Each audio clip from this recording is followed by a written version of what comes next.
So hi everyone and welcome to JK study for civil services. तो आज का जो हमारा टॉपिक है वो है ह्यूमन डाइजेस्टिव सिस्टम पे।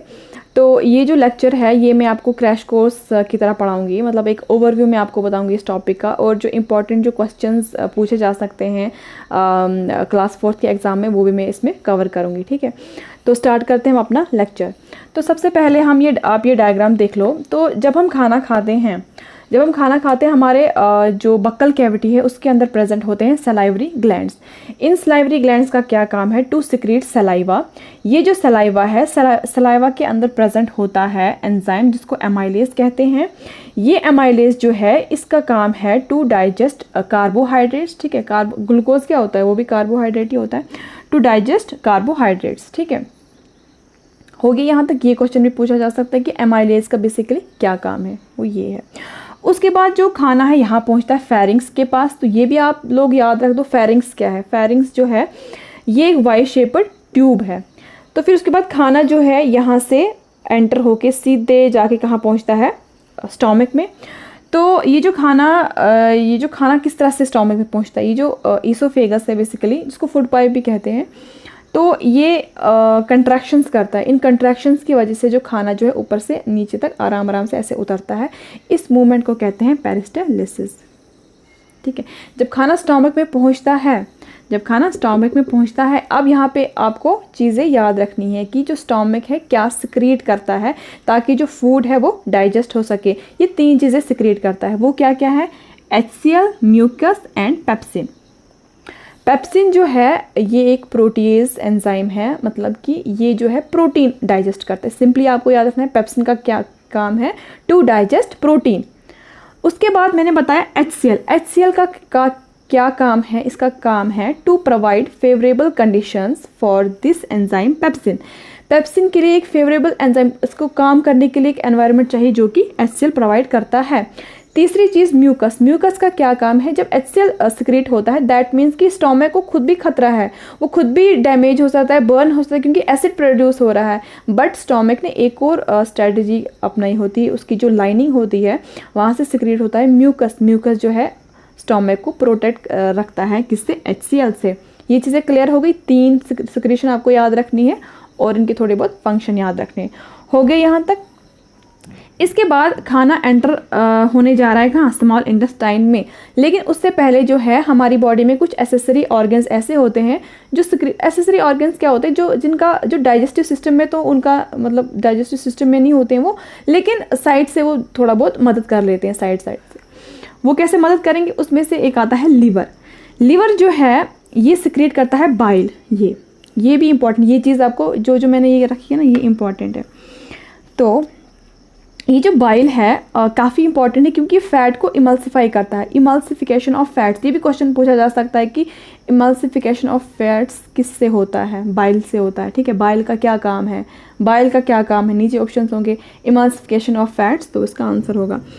तो ये जो बाइल है ये सिक्रेट करता है लिवर। और एक चीज़, जब ये लिवर सिक्रेट करता है ये स्टोर करता है इसमें बाल ग्लैडर में। इट्स नॉट बाल, it's gall bladder. Gall bladder में ये स्टोर करता है। एक छोटा सा थैली जैसी होती है यहाँ पे, ये इसमें स्टोर करता है। और जब इसको ज़रूरत होती है सिक्रेशन की तो यहाँ से ये थोड़ा थोड़ा करके ट्रांसपोर्ट करता है। ठीक है, तो अब आपको लिवर का सिक्रेशन पता चला, बाइल का इसके फंक्शंस पता चले और कहाँ पे स्टोर करता है, हो गया लिवर का। उसके बाद एक और एसेसरी ऑर्गन है जिसको कहते हैं पेनक्रियाज भी पेनक्रियाटिक जूसेस सिक्रेट करता है। तो इसका क्या काम है? न्यूट्रलाइज स्टोमिक एसिड, जो स्टोमिक में एसिड है उनको न्यूट्रलाइज करता है। और भी काम है, वो क्या है? जैसे लिपेज हुआ, ट्रिप्सिन, एमाइलेज। तो ये चीज़ें आपको याद रखनी है। ठीक है, ये चीज़ें आपको याद रखनी है। तो ये चीज़ें आपको याद रखनी है क्या क्या?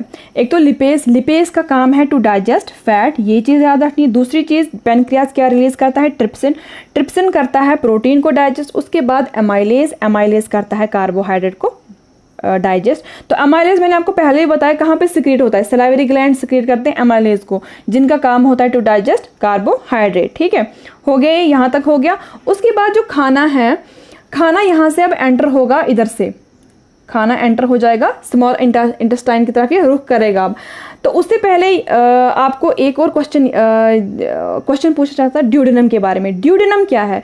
ड्यूडेनम है स्मॉल इंटेस्टाइन का स्टार्टिंग पार्ट। ये स्मॉल इंटेस्टाइन है, दिखाई दे रहा है आपको? स्मॉल इंटेस्टाइन का जो स्टार्टिंग पार्ट है इसको कहते हैं ड्यूडेनम। हो गया ये। तो ड्यूडेनम से जो खाना जाएगा स्मॉल इंटेस्टाइन की तरफ। अब स्मॉल इंटेस्टाइन में आपको कुछ ये फैक्ट्स याद रखने हैं। जो स्मॉल इंटेस्टाइन है इसकी लेंथ इसकी लेंथ आपको पूछी जा सकती है कितनी लेंथ है। इसकी लेंथ है 10 फीट। और एक क्वेश्चन पूछा जा सकता है कि इसका फंक्शन क्या है? इसका फंक्शन है मैक्सिमम डाइजेशन एंड एब्जॉर्प्शन। अगर किसी ऑर्गन में मैक्सिमम डाइजेशन या मैक्सिमम एब्जॉर्प्शन होता है वो स्मॉल इंटेस्टाइन है। यहाँ पे बहुत सारा एब्जॉर्प्शन होता है। न्यूट्रिएंट्स जो है उनमें जितने भी न्यूट्रिएंट्स है फूड के अंदर जितने भी होते हैं न्यूट्रिएंट्स वो एब्जॉर्ब हो जाते हैं। ओके। तो और एक चीज़, इसके जो सरफेस पे माइक्रोविलाई होते हैं। माइक्रोविलाई एक समझो ये स्मॉल इंटेस्टाइन है, इसके ऊपर ऐसे प्रोजेक्शंस होते हैं छोटे छोटे छोटे ऐसे आउटग्रोथ बाल जैसे होते हैं, मस्कुलर जैसे वो आउटग्रोथ होते हैं। तो इसका भी काम होता है एब्जॉर्प्शन में, बेसिकली फूड के जो न्यूट्रिएंट्स उनको एब्जॉर्ब करने में ये हेल्प आते हैं। ठीक है, तो ये भी आपको याद रखना है। उसके बाद अब खाना जो है डाइजेस्ट हो गया है, एब्जॉर्ब हो गया है। अब ये करेगा रुख कहाँ की तरफ? लार्ज इंटेस्टाइन की तरफ। जब लार्ज इंटेस्टाइन में पहुंचेगा तो अब ऐसा नहीं है कि लार्ज इंटेस्टाइन में पहुंचेगा तो यहाँ पे इसका कुछ काम ही नहीं है, इसका यहाँ पे भी काम है, लार्ज इंटेस्टाइन का भी काम है। इसका काम क्या है? ये एब्जॉर्ब करता है, ये आपको याद रखना है, water, electrolytes and vitamin. Question पूछा जा सकता है कि फंक्शन क्या है लार्ज इंटेस्टाइन का। ठीक है, ऑप्शंस होंगे ये वाटर, इलेक्ट्रोलाइट्स, विटामिन को एब्जॉर्ब करता है ये। तो खाना जो है यहाँ पे पहुँचता है रेक्टम के पास और फाइनली जो है एक्सक्रीट होता है थ्रू एनस। ठीक है, तो ये आपको कंप्लीट ओवरव्यू समझ में आया इसका कि क्या प्रोसेस है। सबसे पहले तो ये मैंने आपको एक कंप्लीट ओवरव्यू बताया कि खाना किस तरह से पास होता है और क्या क्या जो एंजाइम्स है, क्या क्या जो साथ साथ में जो सिक्रीशंस है उनकी वजह से जो खाना किस तरह से डाइजेस्ट होता है। ठीक है, अब मैं आपको थोड़े से क्वेश्चन बताऊंगी कि एग्जाम में किस तरह के क्वेश्चन आ सकते हैं जो इंपॉर्टेंट है, वो मैं अभी आपको बताती हूँ। तो ये हो गया, ये अभी मैंने आपको एक ओवरव्यू बताया डाइजेस्टिव सिस्टम का कि क्या प्रोसेस है। ठीक है, एक बिल्कुल जो एक बेसिक चीज़ें वो मैंने आपको बता दी। तो अब कुछ चीज़ें जो रह गई इसमें मैं आपको बता दी क्योंकि इंपॉर्टेंट है, पूछी जा सकती है क्लास 4 के एग्ज़ाम के लिए। तो पहले आपको ये सीक्वेंस याद रखनी है, ये वाली सीक्वेंस। जब हम खाना खाते हैं तो डाइजेशन का जो पूरा सीक्वेंस है वो ये है, इंजेशन जो हम खाना खाते हैं, डाइजेशन फूड का, एब्जॉर्प्शन, फिर एसिमिलेशन और इजेशन। तो ये जो चीज़ है आपको याद रखनी है, एमसीक्यूज में पूछा जा सकता है क्वेश्चन। हो गया ये। उसके बाद दूसरा है डाइजेशन ऑफ प्रोटीन्स कहाँ पे होता है। तो मैंने आपको पहले बताया कि हमारे जो बकल कैविटी है वहाँ पे होता है इसका कार्बोहाइड्रेट का डाइजेशन। फिर जब फूड स्टोमक पे पहुंचता है तो सबसे पहले प्रोटीन ब्रेक डाउन हो जाते हैं। प्रोटीन सबसे पहले कहाँ ब्रेक डाउन हो जाते हैं? डाइजेशन हो जाते हैं स्टोमक में। तो कौन करता है? Pepsin, enzyme pepsin. हो गया ये। उसके बाद जो स्टोमक क्रिएट करता है HCl। HCl का क्या काम है? एक तो ये पेप्सिन को इफेक्टिव बनाता है। ठीक है, उसको एक किस्म का एक एनवायरनमेंट देता है, फेवरेबल एनवायरनमेंट स्टोमक में, ताकि पेप्सिन जो है काम कर पाए, पेप्सिन जो है डाइजेस्ट कर पाए प्रोटीन्स को। ठीक है, और एंड किल्स बैक्टीरिया, जो हमारे खाने के साथ जो बैक्टीरिया आते हैं उनको किल करना, HCl। उसके बाद जो स्मॉल इंटेस्टाइन है, स्मॉल इंटेस्टाइन जो है सबसे लार्जेस्ट पार्ट है एलिमेंट्री कैनाल का। तो अगर आप स्मॉल इंटेस्टाइन रहोगे तो वो काफ़ी कॉइल्ड होती है, बट अगर हम उसको खींचेंगे ऐसे तो काफ़ी लंबी चौड़ी वो एक ट्यूब निकलेगी। तो इट इज़ स्मॉल इंटेस्टाइन जो है लार्जेस्ट पार्ट है एलिमेंट्री कैनाल का। उसके बाद है जो गैस्ट्रिन है, ये एक्टिवेट करता है गैस्ट्रिक जूस को। यहीं से गैस्ट्रिन से ही गैस्ट्रिक जूस एक्टिवेट होता है। और गैस्ट्रिक जूस क्या है? ये HCl है, HCl और सोडियम क्लोराइड, वो सब जो है गैस्ट्रिक जूस में आता है। हो गया ये। उसके बाद मोस्ट ऑफ द फैट जो डाइजेस्ट होता है वो कहाँ पे होता है? स्मॉल इंटेस्टाइन में। क्योंकि हमारे खाने के अंदर क्या क्या चीज़ें हैं? ये फैट्स हैं, प्रोटीन्स है, कार्बोहाइड्रेट्स है। तो ये आपको याद रखना है कौन कहाँ पे डाइजेस्ट हो रहा है, कितना डाइजेस्ट हो रहा है। मोस्ट ऑफ द फैट कहाँ पे होता है? स्मॉल इंटेस्टाइन में। और फिर है जो ये प्रोटीन डाइजेशन है, ये कहाँ पे एकम्प्लिशमेंट होता है, इसका कहाँ पे एंड होता है? वो होता है इलियम में। तो मैं आपको दिखाती हूँ, ये है स्मॉल इंटेस्टाइन। ठीक है, ये जो स्मॉल इंटेस्टाइन है, ये ऊपर वाला जो पोर्शन है, ऊपर वाला पोर्शन इसको कहते हैं जिजनम, और जो ये नीचे वाला पोर्शन इसको बोलते हैं इलियम। बस ये सिंपल है, इलियम। तो इलियम में यहाँ पे जो प्रोटीन यहाँ पे एकम्प्लिश हो जाता है प्रोटीन। ठीक है, तो ये था सो ये था एक ओवरव्यू इस डाइजेस्टिव सिस्टम का, ठीक है। तो नेक्स्ट टॉपिक में हम फिर से पढ़ेंगे।